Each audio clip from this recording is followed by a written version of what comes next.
Apocalipse 1, versículos 1 a 8.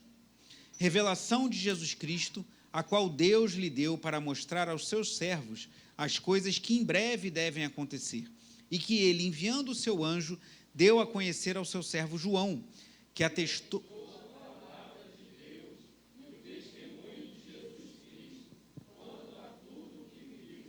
Bem-aventurado aquele que lê, e bem-aventurados aqueles que ouvem as palavras da profecia e guardam as coisas nela escritas, pois o tempo está próximo.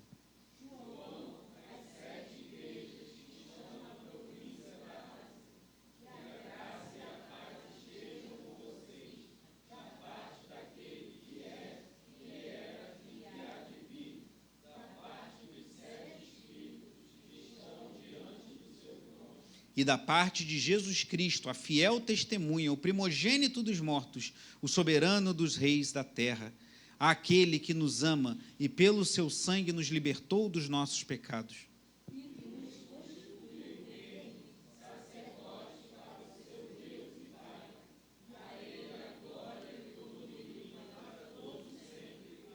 Continue os versículos 7 e 8. Eis que ele vem com as nuvens, todo olho verá, até mesmo aqueles que o transpassaram, e todas as tribos da terra se lamentarão por causa dele. Certamente, amém. Eu sou o Alfa e o Ômega, diz o Senhor Deus, aquele que é, que era e que há de vir, o Todo-Poderoso. Aleluia, glórias ao nome do Senhor. Oremos. Pai amado, Pai bendito, louvado seja o teu nome, que o Senhor seja engrandecido, que o Senhor seja glorificado aqui no meio do teu povo.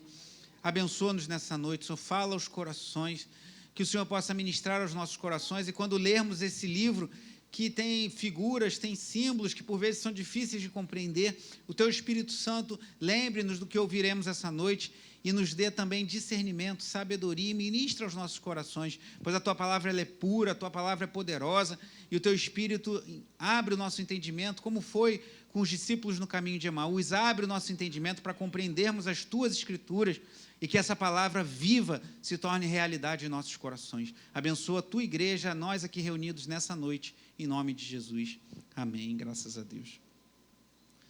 Irmãos, os irmãos sabem que às vezes eu uso ilustrações falando de gastronomia, e até uma irmã falou comigo assim, eu gosto quando você fala, o outro mandou uma foto para mim de uma tapioca, eu falei, lembrei do pastor fazendo uma tapioca, e eu brinco e tudo, mas na verdade eu tenho vontade de aprender a cozinhar, não assim, né, como temos irmãs e irmãos aqui da igreja profissionais, ou que fazem, mas pelo menos aprender um pouquinho mais.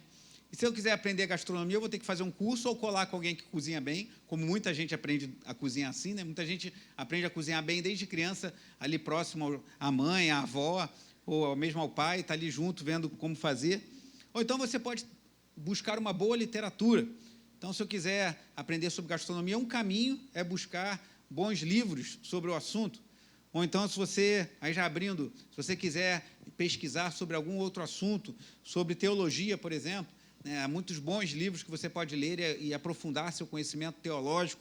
Se você quiser conhecer sobre geografia, sobre biologia, você pode pegar um livro e aí você vai ler um livro de geografia entendendo que está lendo um livro de geografia. Você vai ler um livro de biologia pensando, eu vou ler um livro de biologia, então espero ensinamentos acerca disso. Ou um livro de gastronomia, eu vou ler um livro de gastronomia que eu quero aprender a cozinhar. E por que eu estou falando isso para vocês? Porque ao lermos literatura apocalíptica, seja o livro de Apocalipse, sejam outros trechos do Novo Testamento, como Mateus 24 e 25, o sermão escatológico de Jesus Cristo, ou textos do Antigo Testamento, que também há escatologia, como Daniel, dos capítulos 7 a 12, o livro de Zacarias, tem muitos textos escatológicos no Antigo Testamento, o livro de Isaías, especialmente ali no final do livro de Isaías, nós precisamos saber o que esperar. Porque se você vai para um livro de gastronomia esperando aprender biologia, não vai dar muito certo. Se você vai para um livro de geografia esperando aprender história, você vai se frustrar. Então, se formos ler literatura apocalíptica, achando que estamos lendo outro gênero, podemos nos frustrar e até fazer interpretações erradas das Escrituras.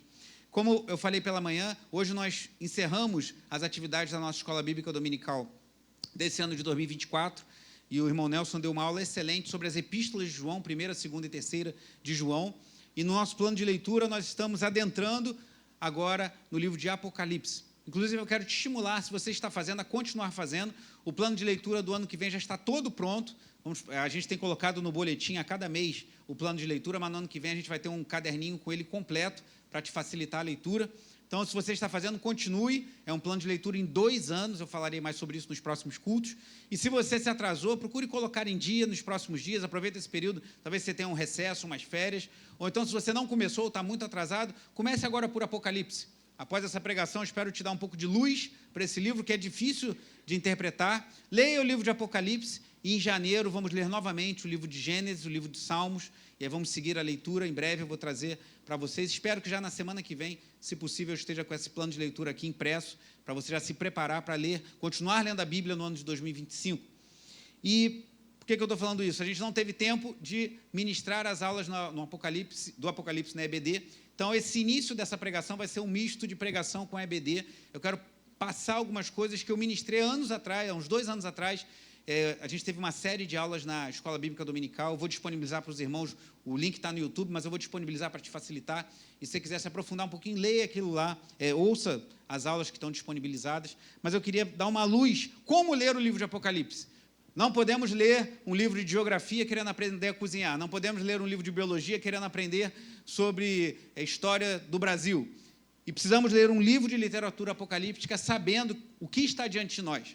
Estamos lendo um livro que tem certas características e saber isso vai nos ajudar muito. Então, vou pedir ajuda ali dos universitários, do Vitor, sempre nos ajudando. Para aqui, por favor, Vitor. Só esse primeiro momento que eu quero dar essa luz, então vai ser um momento de escola dominical e depois eu darei sequência na pregação, Deus assim permitindo. Essa imagem que eu usei nas pregações, eu preguei aqui todo o livro de Apocalipse em 2020, 2021, e mais alguns textos escatológicos. Essas mensagens estão disponíveis em áudio no nosso YouTube. Eu dei esse tema aqui, felicidade para o presente, segurança quanto ao passado, esperança para o futuro. E o texto base é o que nós lemos. Feliz ou bem-aventurado aquele que lê as palavras desta profecia e felizes aqueles que ouvem e guardam o que nela está escrito, porque o tempo está próximo. Então, a primeira coisa, já adiantando o que eu vou falar na pregação, há uma promessa, irmãos. Às vezes a gente lê literatura apocalíptica, especialmente o livro de Apocalipse, esperando curiosidades.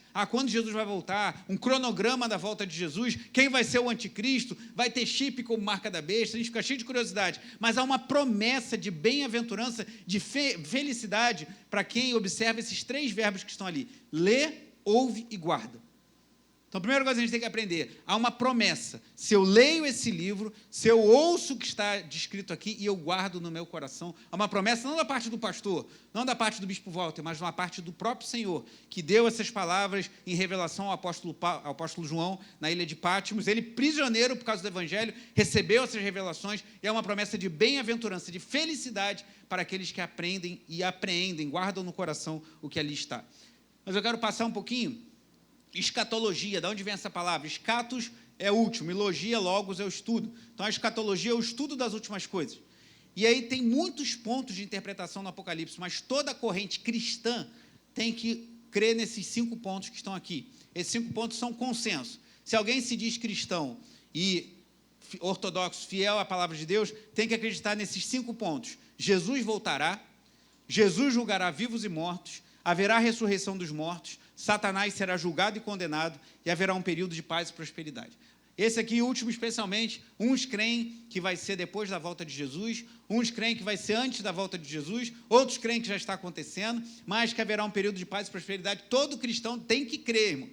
E que haverá novos céus e nova terra, isso aí nós cremos, que Satanás será julgado e condenado, que vai ter ressurreição dos mortos, que Jesus julgará vivos e mortos e que Jesus voltará. Se tiver dúvida em relação a algumas coisas, precisa alinhar os ponteiros, precisa ajustar, porque isso é claro, isso aqui não há dúvida. O que vamos ver daqui a pouquinho dá margem para pensamentos divergentes, mas isso aqui não há dúvidas. Jesus vai voltar, Jesus julgará, haverá ressurreição, Satanás será condenado e haverá um período de paz e prosperidade. Aqui, eu coloquei essa imagem quando eu dei essas aulas, que quem gosta de arquitetura, ou quem, como eu, estudou desenho técnico, né? Eu estudei desenho, tive que desenhar à mão na escola técnica, quando eu fiz o Cefet, e a gente vê perspectivas. Isso aqui é uma imagem de um prédio, e você pode ter diferentes perspectivas. Se olhar do lado de cá, você está vendo o mesmo prédio, você tem uma visão. Se olhar de frente, tem outra, e do lado de lá você tem uma visão diferente. O livro de Apocalipse, ele permite perspectivas diferentes, sem ferir aquele primeiro que a gente viu, aqueles 5 pontos principais. Pessoas, teólogos, irmãos, irmãs, crentes, fiéis no Senhor, divergem de alguns pontos no Apocalipse, têm diferentes perspectivas. É como se estivesse olhando para o mesmo prédio, para o livro de Apocalipse, olhando sob ângulos diferentes e tirando conclusões diferentes. Uma delas é o amilenista. Pode passar rápido essa. Eu não vou explicar cada um deles, porque isso eu falei bastante na escola dominical. O amilenista tem uma visão, que eu vou falar um pouquinho mais. O pré-milenista, o pós-milenista, o dispensacionalista, que tem duas vertentes, o clássico e o progressista. Isso em relação ao milênio. Estou falando só do milênio. Tem outras coisas que em Apocalipse tem outras visões, mas só em relação ao milênio você tem pelo menos essas 5 perspectivas. O A, o pré, o pós, o dispensacionalista clássico e o progressista. Eu vou falar de uma delas, que é a qual eu mais me identifico e que a nossa denominação, a liderança da denominação, entende que é mais fiel às Escrituras, mas nem todo pastor da Nova Vida é obrigado a crer dessa forma, que é a perspectiva amilenista. E por que eu estou falando isso hoje? Para te dar um entendimento de como você pode ler o Apocalipse, talvez de uma forma diferente do que você está acostumado ou que você foi ensinado, e que talvez faça muito mais sentido. Para mim, essa leitura que eu vou apresentar para vocês faz muito sentido, explica muitas dúvidas que surgem na leitura de Apocalipse e esclarece muita coisa. Pode passar. O amilenismo, que é isso que eu vou falar rapidamente agora, ele identifica a igreja do Novo Testamento como o verdadeiro Israel. A igreja, então, é herdeira das promessas feitas à nação de Israel. Então, Deus não tem 2 povos, Israel e a igreja. Eu creio que Deus tem algumas particularidades ainda com o povo de Israel, mas Deus tem um povo só, a igreja composta de judeus, israelitas, e não judeus, como nós. Eu, pelo menos, não sou judeu. Essa já é uma perspectiva diferente, que os dispensacionalistas, principalmente o clássico, faz uma distinção muito grande entre Israel e a igreja. Pode passar, Vitor. Por necessidade, o cumprimento dessas profecias acontecerá não no sentido espiritual, então não literal. O amilenista, ele enxerga como o Apocalipse é um livro simbólico. Muitas das imagens aqui não se cumprirão literalmente, se cumprirão de forma simbólica e espiritual. Então, se você começa a ler Apocalipse de forma literal, você acha que tudo que está ali tem que acontecer literalmente, você está lendo como se fosse ler um livro de gastronomia esperando encontrar ensino de geografia. A literatura apocalíptica ela é cheia de símbolos. Então, esses símbolos apontam para realidades espirituais. E é muito importante entendermos isso. Pode passar. Aqui é como o amilenismo entende a volta de Jesus. É muito simples. Você já deve ter me visto falando aqui na igreja, eu creio que quando Jesus voltar vai ser de uma vez por todas. Porque a gente está vivendo a era da igreja, Apocalipse 20, que é um milênio, está acontecendo agora. O amilenista crê que nós já estamos no milênio, porque ele é um milênio espiritual e não é literal 1000 anos, mas é um tempo em que Cristo reina nos céus e nós aqui já reinamos com ele em certo sentido. Não dá para detalhar isso agora. Quando Cristo voltar, vai acontecer tudo de uma vez. A ressurreição dos crentes para viver em novos céus e nova terra, a ressurreição dos incrédulos para a condenação definitiva, o julgamento e os novos céus e a nova terra, e aí viveremos para sempre em novos céus e nova terra com o Senhor. É uma visão muito mais simples. Tem visões que são muito mais complexas. Essa é muito mais simples. Jesus vai voltar, vai resolver tudo de uma vez e viveremos para ele, com ele eternamente em novos céus e nova terra. Como eu digo, aqui não é a escola dominical, não dá para abrir para perguntas, para detalhar um pouco mais, mas só para você entender a perspectiva que eu estou apresentando para os irmãos, que vai influenciar a maneira como você vai ler o livro de Apocalipse. Passa, Vitor. Como o amilenismo interpreta o livro de Apocalipse? Pode passar. O que eles chamam de paralelismo progressivo. O que é isso? PP não é nome de partido político. Paralelismo progressivo. Ele divide o Apocalipse em 7 sessões paralelas. Isso aqui que é o fundamental que eu quero passar para os irmãos, que se você for ler o livro de Apocalipse como escrito de forma cronológica, um evento depois do outro, você vai ter muita dificuldade com algumas partes. E aqui ele propõe que você lê, que são 7 sessões que se repetem de formas distintas. Pode passar. São 7 sessões que se desenvolvem paralela e progressivamente entre si, cada uma delas retratando a igreja e o mundo desde a época da primeira vinda de Cristo até o tempo de sua segunda vinda. Então, segundo essa perspectiva com a qual eu me identifico, você não lê o Apocalipse assim, o capítulo 2, capítulo 1, aí depois vem o 2, depois o 3, o 4, e as coisas vão nessa sequência. Não! Mostra como tudo vai acontecer desde a vinda de Jesus até a sua volta, até o capítulo 3. No capítulo 4, tudo de novo. Aí no capítulo 7 até o capítulo 8, 9, até o 9, tudo de novo. E vai se repetindo, como a gente vai ver aí daqui a pouquinho. Pode passar, Vitor. As 7 sessões paralelas, eu peguei do material do reverendo Leandro Lima, que é um pastor presbiteriano, inclusive o irmão Nelson teve aulas com ele. Apocalipse 1 a 3, Cristo e os 7 candeiros. Está contando a história da igreja desde lá de Jesus, da vinda de Jesus, da ressurreição, até hoje. Aí começa a história de novo, o cordeiro e os 7 selos, a história de novo, as 7 trombetas, a história de novo, o dragão e as 7 vozes, as 7 taças, as 7 visões de julgamento e as 7 visões da consumação. Todos esses pacotinhos de capítulos estão contando a mesma história, desde a vinda, morte e ressurreição do Senhor Jesus Cristo até a sua volta, estão se repetindo.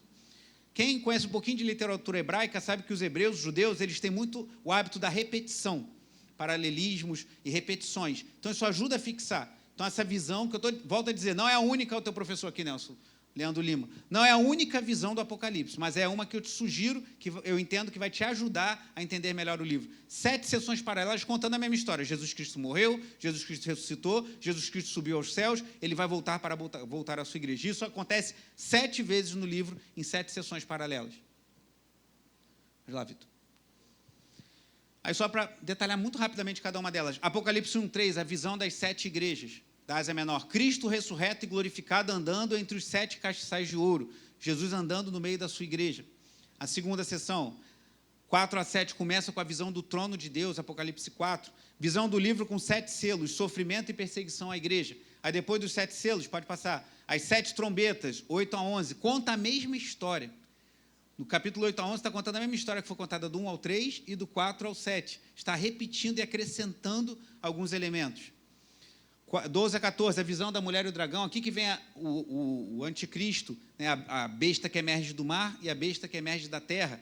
O falso profeta e o anticristo. A mulher e o dragão, o nascimento de Cristo, oposição contínua do dragão contra a igreja. O diabo está sempre se levantando contra a igreja do Senhor. Apocalipse 15:16, visitação final, a taça da ira de Deus sobre os que permanecem impenitentes. Apocalipse 16 é bem pesado, mostra um juízo duro de Deus sobre aqueles que o rejeitam. Como o Nelson falou na aula de manhã, só existem 2 tipos de pessoas sobre a face da terra, os filhos de Deus e os filhos do diabo. Aqueles que continuarem filhos do diabo e continuarem rejeitando a obra de Jesus Cristo serão julgados por Deus e condenados. E Apocalipse 16 mostra isso de uma forma muito dura. 6ª sessão, a queda da Babilônia e das bestas. E a 7ª e última sessão, o juízo final, castigo final dos ímpios, triunfo final de Cristo e sua igreja, universo renovado, novos céus, nova terra, que eu sempre falo, você já deve ter me ouvido falar isso, nós não vamos morar para sempre no céu. Esse é um erro teológico. Vamos ficar no céu para sempre. Não, Jesus vai vir do céu, a Nova Jerusalém vai descer do céu, ele vai renovar essa terra e viveremos em novos céus e nova terra para sempre. Eu até brinco com meus exemplos gastronômicos, mas hoje à tarde eu tinha comprado um pedaço bonito de melancia e a Tatiana comprou uns hortelãs, eu tinha higienizado ontem, e eu não sei se você já experimentou, se não, recomendo que experimente suco de melancia com hortelã. Irmãos, que delícia. Bruno conhece, né, Bruno? É muito bom. Aí hoje à tarde eu peguei lá um pedação de melancia, botei hortelã, bati, coei e ainda pensei assim, Senhor, nos novos céus e nova terra vai ter melancia, vai ter hortelã. Não sei se vai ter liquidificador, mas se não tiver, a gente dá um jeito lá. Mas eu vou passar a eternidade tomando suco de melancia com hortelã. Mas por quê? Nós vamos viver nessa terra, não do jeito que está, renovada para sempre. Porque Deus não criou a terra para ser destruída. Ele criou a terra para ser renovada. Até preguei semana passada, falei, né, que eu não gosto muito de músicas que falam o Senhor vem me incendiar, porque o incêndio, muitas vezes na Bíblia, está relacionado à consumação, à destruição. Mas essa terra vai ser incendiada, vai ser consumida. Mas nós vamos viver em novos céus e nova terra. Isso já deve alegar teu coração, irmãos. Pense que não vai ter doença, não vai ter IPVA, vai virar o ano agora, vai ter IPVA para quem tem carro, vai ter IPTU, né, para quem paga IPTU.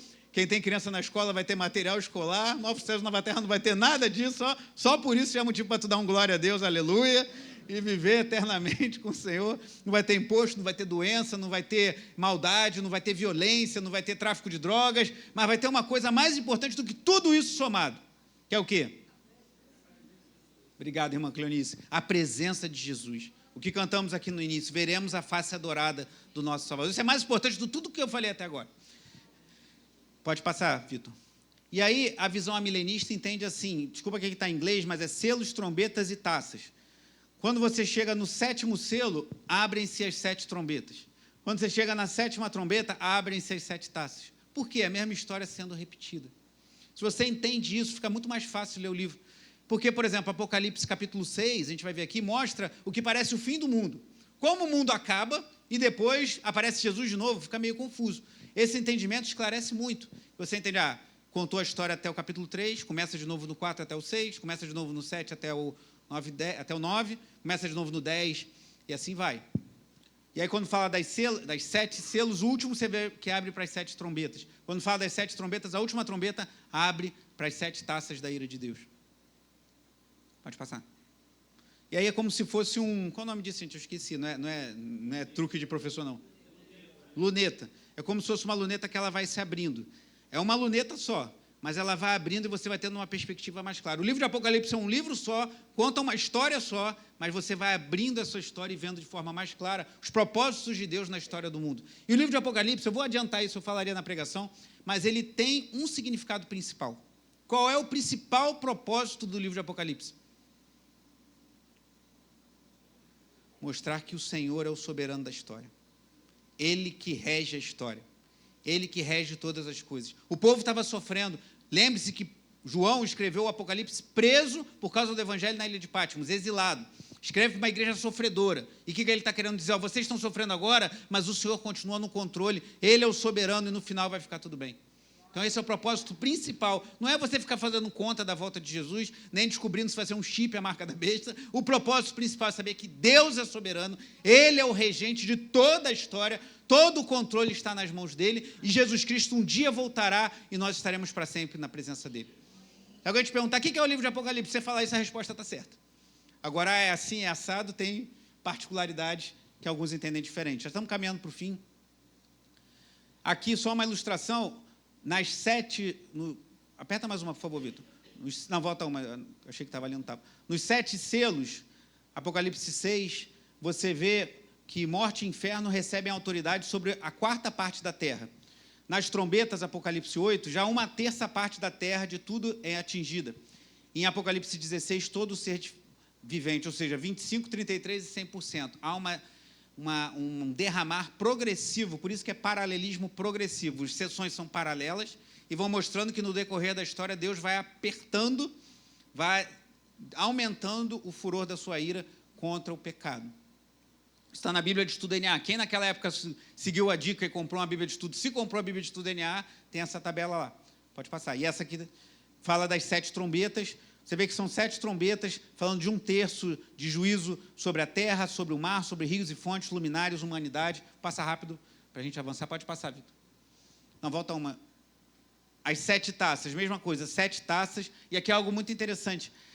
Há uma referência muito forte às 10 pragas do Egito. A primeira taça lembra a 6ª praga. A segunda taça, sangue e morte, a primeira praga. A terceira taça, sangue para beber também, Êxodo 7, a primeira praga. A 5ª praga, que fala de trevas palpáveis, lembra a 9ª praga, quando trevas se abateram sobre o Egito. Por quê? Deus está mostrando que toda a história da redenção está conectada. Apocalipse não é um livro para ser lido isolado. Eu leio a Bíblia, quando leio o Apocalipse, a gente fica até mais sério, né? Ora mais, lê livro de Apocalipse com medo.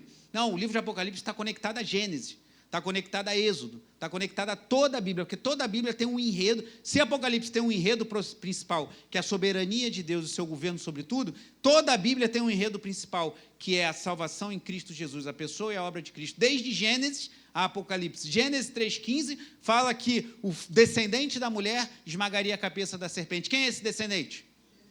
Então, lá em Gênesis 3 já está falando de Jesus, e a história toda é essa, falando da obra e da pessoa de nosso Senhor e Salvador Jesus Cristo, de toda a Bíblia. Então, Apocalipse tem tudo a ver com Gênesis, tem tudo a ver com Êxodo, perdão, aqui, nas suas imagens.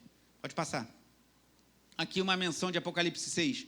Observei quando ele abriu o 6º selo, são 7, quando ele abriu o selo, 6º, houve um grande terremoto. O sol ficou escuro como tecido de crina negra, toda a lua tornou-se vermelha como sangue, e as estrelas dos céus caíram sobre a terra como os figos verdes caem da figueira quando sacudidos por um vento forte. Uma imagem de juízo. Isso vai acontecer, irmãos. Em certa medida já está acontecendo um juízo, e aqui eu creio que está apontando para o juízo final, para a consumação de todas as coisas. Em Apocalipse 6, pode passar. Eles gritavam às montanhas e as... Olha o tamanho do sofrimento. Pediam às montanhas e às rochas, caiam sobre nós e esconda-nos da face. Aí eu pergunto, tem gente que fala de Deus como se fosse teu coleguinha de trabalho, né? Fala aí o cara lá de cima, que não sei o quê. Mas olha o que vai acontecer no fim dos tempos, irmãos. As pessoas vão falar, caiam sobre nós as montanhas e as rochas e esconda-nos da face. Essa face adorada que a gente falou que quer ver, para os ímpios, eles pedem que se escondam daquele que está sentado no trono e da ira do Cordeiro. Jesus veio como Salvador, ele voltará como juiz. Irmãos. a ponto das pessoas falarem, caem as rochas e nos escondam do juiz que está vindo, da ira do Cordeiro, pois chegou o grande dia da ira deles, e quem poderá suportar? Então, em Apocalipse 6, parece que o mundo já acabou. Então, era para acabar o livro ali, mas começa tudo de novo. Por isso que eu acho que essa visão de sessões paralelas faz muito sentido. Porque parece que acabou, chegou o grande dia da ira. Quando é o grande dia da ira do Senhor? Quando Deus voltar para consumar todas as coisas. Então, vai começar a contar a história de novo. Pode passar, Vitor. Quando ele abriu, agora não é mais o sexto, mas o sétimo selo. Houve silêncio no céu por volta de meia hora, da imagem de uma coisa muito grave que vai acontecer. Viu os 7 anjos que se acham em pé diante de Deus, e a eles foram dadas 7 trombetas. O sétimo selo abre para as 7 trombetas. Então, os 7 anjos que tinham as 7 trombetas prepararam-se para tocá-la. Pode tocar, passar. Apocalipse 8. Aí lá no Apocalipse 9, aí agora é a 6ª trombeta. Solte os 4 anjos que estão amarrados junto ao grande rio Eufrates. Os 4 anjos que estavam preparados para aquela hora, dia, mês e ano. Preparado para aquela hora, dia, mês e ano. Ou seja, ninguém vai marcar a volta de Jesus. Ninguém vai determinar que Jesus vai voltar. Deus é que determinou a hora, dia, mês e ano do juízo de Deus. Está tudo, está vendo como isso emerge da leitura do Apocalipse? Está tudo nas mãos dele. A gente não controla nada. Ele controla tudo. Ele controla a hora, dia, mês e ano em que os 4 anjos serão soltos para matar 1/3 da humanidade. Apocalipse 9, 14 e 15. Pode passar. O 7º anjo, aí já no capítulo 11, tocou a sua trombeta, chegou na sétima trombeta, houve altas vozes do céu que diziam, o reino do mundo se tornou de Nosso Senhor e do seu Cristo. Parece de novo que acabou a história e vai começar de novo no capítulo 12. E ele reinará para todo sempre. Eu acho que faz muito sentido essa leitura assim. Parece que acabou a história, mas é que vai começar de novo. Então, é uma literatura diferente, é muito diferente do que a gente está acostumado a ver, irmãos. A gente tem uma visão muito grega, muito cronológica, muito explicada. Uma vez um professor meu de seminário falou assim, se você perguntar para um grego o que é um bolo de chocolate, ele vai falar, você pega a farinha, pega chocolate, manteiga, faz isso assim, junta tudo, bate, bota no forno e vai sair um bolo de chocolate. Se você perguntar para um judeu, para um hebreu, provavelmente ele vai falar assim, toma aqui e come. O judeu tem uma visão muito diferente. A gente tem uma visão muito grega, a gente quer explicar tudo, quer ver tudo cronologicamente. Aqui a visão é distinta dessa visão que nós estamos acostumados. Então é difícil entender um livro que conta a mesma história 7 vezes, acrescentando elementos a cada uma delas. Mas isso parece que faz muito sentido você fazendo essa leitura. Pode passar. Apocalipse 11, as nações se iraram, chegou a tua ira, chegou o tempo de julgares os mortos e de recompensares os teus servos, os profetas, os teus santos e os que temem o teu nome, tanto pequenos como grandes, e destruir os que destroem a terra. Parece que acabou a história de novo e vai recomeçar no capítulo 12, que começa com a mulher dando à luz um filho, que é uma imagem de nosso Senhor e Salvador Jesus Cristo, lá no seu nascimento. Passa mais uma. Vi no céu outro sinal grande e maravilhoso. Agora já estamos nas 7 taças, ou 7 flagelos. Anjos com as 7 últimas pragas, pois com elas se completa a ira de Deus. De novo, parece uma imagem do fim do mundo. Então ouvi uma voz forte que vinha do santuário, dizendo aos 7 anjos, vão derramar sobre a terra as 7 taças da ira de Deus. Novamente, uma imagem que remete ao fim de todas as coisas, agora já lá no capítulo 16. Pode passar, Vitor. E aí, com isso a gente conclui. Esse voo de drone, para usar o que eu aprendi com meu amigo Nelson, sobre Apocalipse, qual é o objetivo disso, irmãos? Primeiro, para você não ter medo de Apocalipse. Leia, ela é a palavra de Deus. Apocalipse não é um livro para iniciados, ou como os gnósticos, né, o Nelson explicou isso muito bem na aula hoje, é aqueles iniciados que têm um conhecimento superior. Apocalipse é para todo crente, porque toda a Escritura é apta. Toda a Escritura é útil. Então, todo crente tem que ler toda a Bíblia, inclusive Apocalipse. E o que eu espero com essa mensagem é te abrir os olhos para entender, primeiro, o propósito principal. Mostrar que há um soberano, que é o nosso Deus, que ele rege a história, nada foge ao controle dele. Ele vai voltar, Jesus vai voltar na hora certa, Deus vai derramar o seu juízo de forma já tudo determinado. E quando nós lemos Apocalipse dessa forma, fica mais fácil a gente entender que há um paralelismo e há uma progressão. As coisas vão ficando mais difíceis e Deus vai visitando o mundo com a sua ira, mas Deus continua no controle de todas as coisas. E aí, agora, voltando para o texto, fica tranquilo que eu não vou pregar agora mais 40 minutos, nem 50. Eu só quero apontar algumas coisas aqui no texto do capítulo 1. Se você desejar se aprofundar um pouco mais, eu não lembro quantas, acho que foram mais 10 ou 12 aulas sobre escatologia que estão disponíveis no nosso YouTube, e eu detalho tudo isso que foi visto aqui em forma muito mais pormenorizada. E também temos a série de pregações de escatologia, Tem 44 mensagens. Até eu ouvi a primeira mensagem esses dias, até vai ser curioso, porque a minha intenção era pregar só um pouco sobre Apocalipse, alguns textos. E aí, se você ouvir, você vai me ouvir dizendo assim, eu estou começando a pregar, mas eu não vou pregar o livro inteiro. Só que eu preguei o livro inteiro depois, porque eu creio que o Espírito Santo conduziu assim, e alguns outros textos estão lá, as 44 mensagens em áudio disponíveis. Mas vamos voltar aqui para Apocalipse, capítulo 1. Primeira coisa, Apocalipse nos traz uma promessa para o presente, irmãos. Olha o que diz: revelação de Jesus Cristo, ao qual Deus lhe deu para mostrar aos seus servos as coisas que em breve devem acontecer e que ele, enviando o seu anjo, deu a conhecer ao seu servo João. Então, esse livro foi escrito para quem? Está escrito aí, nós lemos. Lhe deu para mostrar a quem? Então, esse livro, não é que quem não é crente não pode ler, mas esse livro foi escrito para nós que cremos em Jesus Cristo. Esse livro foi escrito para mim, que sou um servo de Deus, foi escrito para você, que é um servo, que é uma serva do Senhor. E ele continua no versículo 2, que atestou a palavra de Deus e o testemunho de Jesus Cristo quanto a tudo o que viu. E o versículo 3 é muito marcante que nós lemos aqui. Leia em voz bem alto o versículo 3 comigo. Bem-aventurado aquele que lê e bem-aventurados aqueles que ouvem as palavras da profecia e guardam as coisas nela escritas, pois o tempo está próximo. Então, se você se enveredar pela leitura de Apocalipse, eu te recomendo a fazer isso. Se você não estiver fazendo a leitura, comece a fazer de agora mesmo e continue ano que vem com a leitura que eu vou apresentar aos irmãos nos próximos dias. Leia o livro de Apocalipse e se firme nessa promessa. Há uma promessa da parte de Deus de bem-aventurança, de felicidade, irmãos. Quando você lê e entende que o teu Deus é soberano, que o nosso Deus está no controle, que nada foge ao seu controle.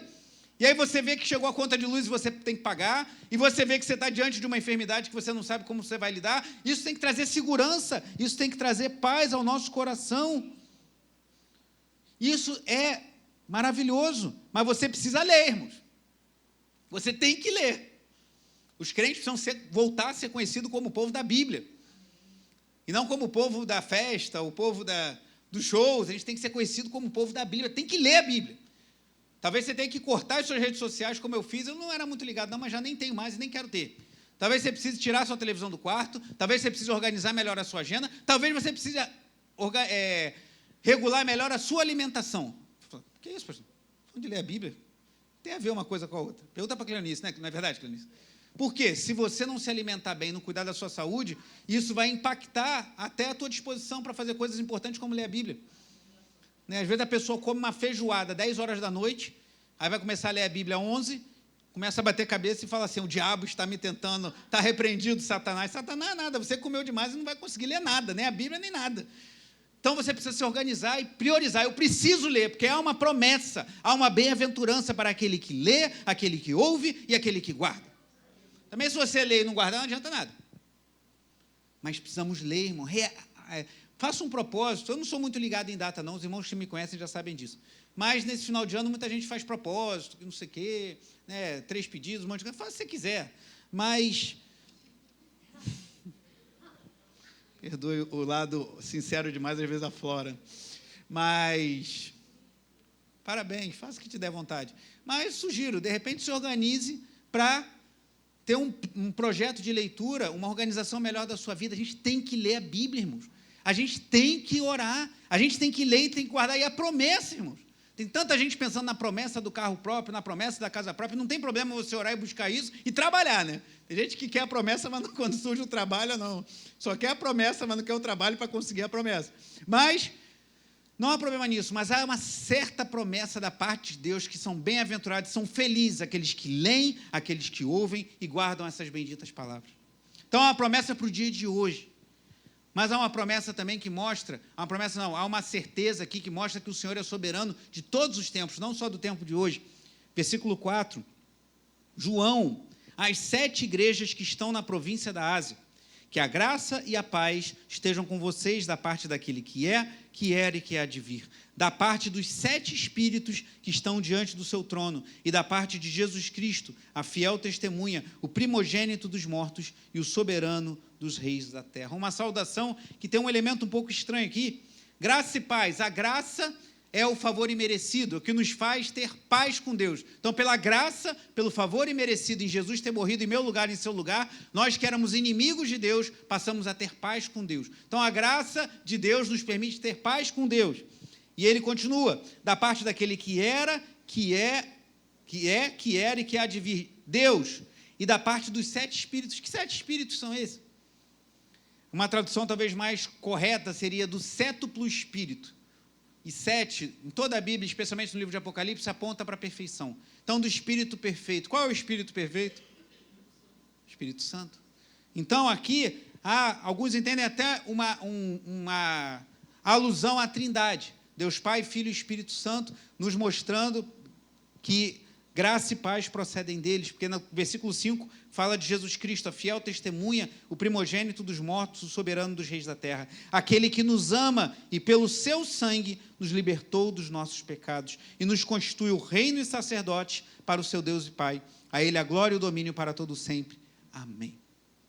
Se temos uma segurança ao ler o Apocalipse no que tange ao presente, pois há uma felicidade, uma bem-aventurança para quem lê, ouve e guarda, temos uma segurança quanto ao passado, pois essa carta foi escrita primeiramente para as 7 igrejas da Ásia, que eram igrejas reais, Éfeso, Esmirna, Filadélfia, Pérgamo, Tiatira e faltou Laodiceia, que é a última que é complicado.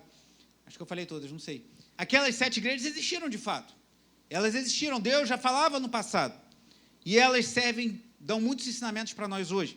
Mas há algo importante aqui, que está no versículo 6. Vê se isso te lembra alguma coisa, já que estamos num ambiente meio escola dominical. E nos constituiu o quê? Você já ouviu essa expressão? Reino e sacerdote? Isso te soa familiar? Onde você já leu isso outra vez ou já ouviu isso? Reino e sacerdote. Quem se arrisca? Pode falar, gente. Não é escola dominical, nem tem prova, não.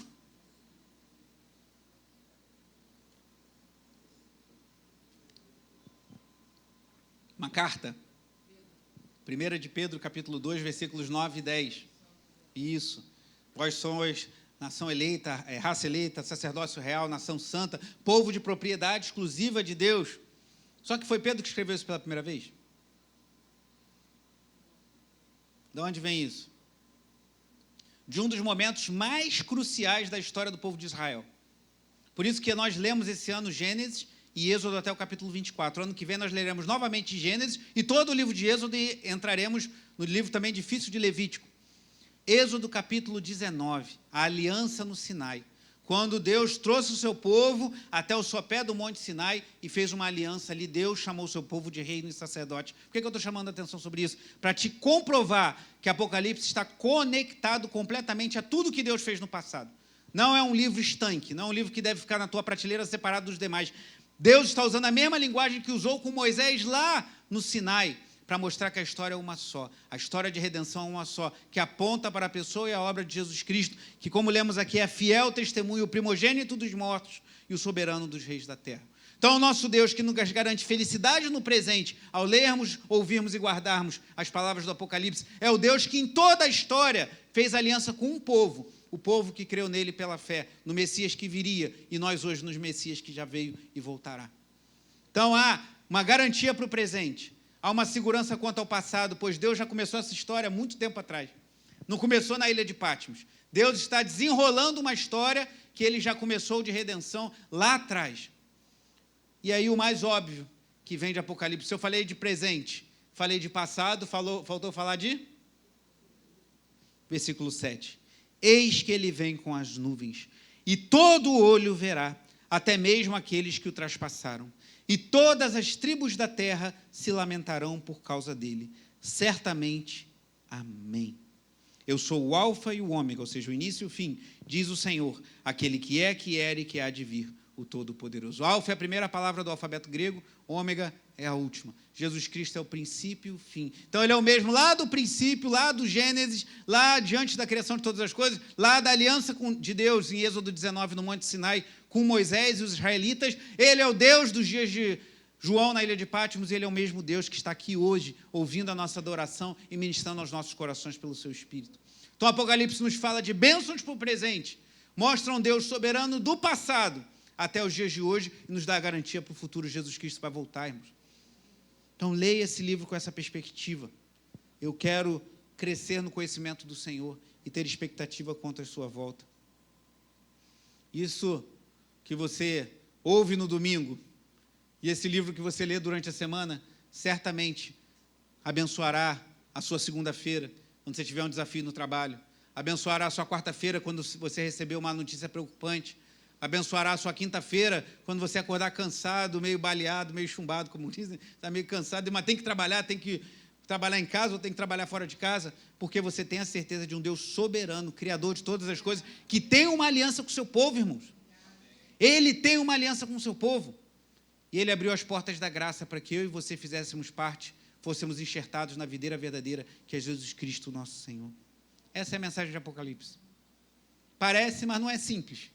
Mas o essencial é esse. Não leia esse livro procurando um cronograma da volta de Cristo ou dos acontecimentos do fim de todas as coisas.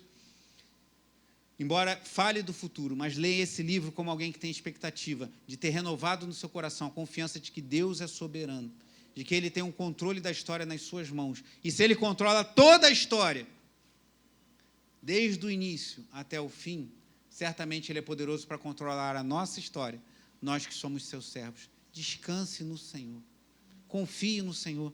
João Calvino falando, eu não trouxe aqui a palavra, mas expondo sobre 2 de Pedro, o reformador João Calvino, diz mais ou menos assim: quando tiram da igreja essa perspectiva da volta de Jesus Cristo, estão inferindo na igreja um golpe mortal, ou colocando um golpe na sua garganta, alguma coisa que ele fala assim. Se a gente perder a perspectiva de que a nossa esperança não se resume a essa vida, que se a nossa esperança nessa vida se resumir como Paulo fala aos Coríntios, em 1 Coríntios 15, que está falando da ressurreição, se a nossa esperança em Cristo se resume às coisas dessa vida, somos os mais infelizes de todos os homens, ou mais miseráveis de todos os homens. Então, quando a gente perde de vista a expectativa do futuro, irmãos, a expectativa da volta de Jesus, a expectativa do que virá. Eu já falei para os irmãos, não quero sensibilizar ninguém, mas todo mundo sabe que eu tenho um filho com síndrome de Down. Está se desenvolvendo bem, glória a Deus. Mas eu tenho muita esperança de que o João vai ser salvo e que nós nos encontraremos em novos céus, nova terra, e lá não vai ter mais Down, irmãos. Não vai ter nada disso. Você acha que vai ter gripe no novos céus, nova terra? Você acha que vai ter convulsões? Né, como eu tive também dramas com a Raquel em relação a isso, né, a igreja sabe. Você acha que vai ter óculos? Você que usa óculos, não joga fora agora não, senão você vai me arrumar um problema. A igreja não tem dinheiro para comprar óculos para todo mundo. Eu creio que Deus pode te curar e você não precisa mais de óculos. Embora eu acho que eu estou começando a caminhar para precisar de óculos. Mas, se você usar óculos, esse óculos aí, ó, vai ser incendiado, vai ser consumido, não vai ter mais nada. Se não vai ter nada disso, por que vai ter trissomia do cromossomo 21, que é a síndrome de Down? Eu vou abraçar o João, não sei se eu vou lembrar dele, isso é outra discussão teológica, mas ele vai estar íntegro, inteiro, feliz, louvando ao Senhor para toda a eternidade. Então, quando eu vejo meu filho lá, e eu levo ele na terapia, e a Tati corre atrás do plano de saúde para conseguir liberação disso, e leva na fono, e leva na fisio, e leva não sei aonde, e é na terapia ocupacional, e a outra tem que levar para não sei o quê. E você às vezes fica meio tonto, meu Deus, é tanta coisa para fazer, mas um dia eu estarei com eles 3, com nós 5, essa família bendita que Deus me deu, na presença do Senhor, e não haverá mais choro, não haverá mais pranto, não haverá mais dor, não haverá mais doença, não haverá mais trissomia do 21, não haverá mais convulsões, não haverá mais nada que nos aflige, estaremos para sempre com o Senhor, irmãos. Isso tem que estar no teu coração amanhã à tarde. Isso tem que estar no teu coração. Terça-feira à noite é bom que você esteja na igreja, aí vai fortalecer mais ainda. Mas na quinta-feira faremos uma reunião extra de oração às 8 da manhã, somente para os fortes, né? Somente para quem tem disponibilidade, né? Nem todos podem, a gente sabe disso. Mas oraremos em especial em prol do dia 21. Estaremos aqui na quinta-feira. Espero que venham mais varões. Se você puder, venha estar comigo, que na última só tinha eu e o diácono Marcos e as irmãs aqui fervorosas. Glória a Deus. Né? Se tiver poucos varões de novo, não tem problema. Mas se você puder, venha. Vamos orar uma breve reunião de oração de 8 às 9, 9h15. Se você precisa sair antes, ao trabalho, tem que sair mais cedo, não tem problema. Na próxima quinta-feira, dia 19, estaremos aqui novamente. Isso precisa estar firme no meu coração. Minha esperança não se limita a essa vida. Vou trabalhar, vou me esforçar, vou fazer o meu melhor para glorificar a Deus com a minha vida, mas depois disso tudo, que eu apresentei de forma bem resumida, tem que ficar claro no nosso coração. Nós servimos ao Deus Criador e Redentor e que tem o controle da história nas suas mãos. Nada foge ao seu controle. É esse Deus que eu sirvo e esse Deus que controla a minha vida. Que Jesus disse, não cairá um fio de cabelo da sua cabeça sem que Ele tenha o seu consentimento. Ele cuida das aves dos céus. Ele não cuidará de vocês, pequeno rebanho, disse o Senhor. Descanse no Senhor. Ele é fiel para nos guardar. Vamos orar. Vamos apresentar nossas vidas diante do Senhor. Pedir ajuda aqui dos músicos. Faça a sua oração. Deus permite.